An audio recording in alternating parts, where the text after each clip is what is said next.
Why so cute naman ang aming baby Heartly na yan. Katatapos nga lang niyang dumede pero tingnan niyo naman at panay na naman ang sip-sip sa mga daliri niya. At dahil 3 months na nga ang baby Heartly namin ay talaga namang humahagik-hik na siya kapag siya'y tumatawa kaya tuwang-tuwa naman ang mga kapatid niya. At ang galing-galing na nga din niyang makipag-usap. Kanina nga habang natutulog siya dito sa bahay ng kapatid ko ay ang ingay-ingay nga dito pero dire-diretso pa rin ang tulog niya. Aakalain mo nga na nagtutulog-tulugan lang dahil medyo minumulat niya nga ang mga mata niya. Umuwi nga ulit kami kahapon dito sa amin dahil birthday nga ng kapatid ko. Pagkatapos ay umuwi nga din kami kanina at inabot na nga kami ng gabi. At grabe talaga ang nervyos ko kanina dahil ang bilis talaga magpatakbo ng driver ng tricycle. Kaya dito pa lang sa kanto ay bumaba na nga kami at nagpasundo na nga lang kami sa asawa ko. Akala ko nga ang driver ay yung isang lalaki na medyo may edad na kaya lang nung nakasakay na nga kami sa tricycle eh medyo bata pa nga ang driver. Tapos grabe talaga dahil ang hilig niya talaga mag-overtake kahit sa mga malalaking truck ay nag-overtake talaga siya. Tapos eto nga pagkadating ko kaagad dito sa bahay ay naglinis kaagad ako at dahil wala nga ako dito ay naka-receive nga ng mga parcel ko ay ang asawa ko. Nasira na nga ang pansala sa lababo namin kaya bumili na nga ulit ako ng bago at magandang klase na nga ang binili ko. And finally, mapapalitan ko na nga din itong kurtina dito sa aking lababo dahil matagal-tagal ko na nga din itong hindi napapalitan at hindi din nalalabhan.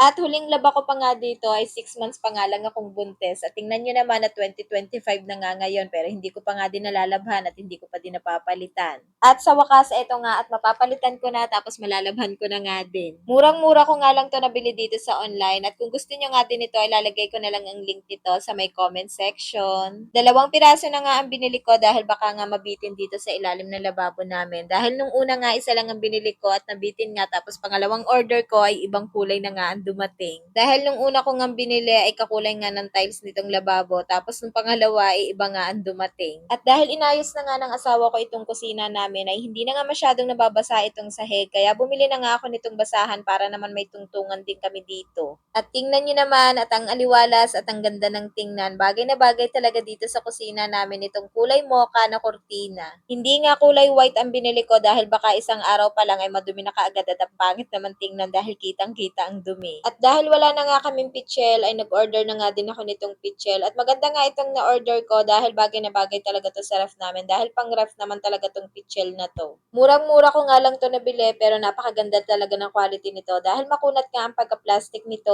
kaya hindi basta-basta mababasag. Naka-off naman ang ref namin pero susubukan ko nga itong pitchel kaya bubuhayin ko nga muna saglit kahit ito lang muna ang laman. Pero bago ko nga ito lagyan ng tubig ay hinugasan ko nga muna. 2,500 ml nga pala ito at meron nga mas maliit dito. Bago ko nga makalimutan, shoutout nga pala dito kay baby Nathaniel na talaga namang kahawig daw ng aming baby Hartley.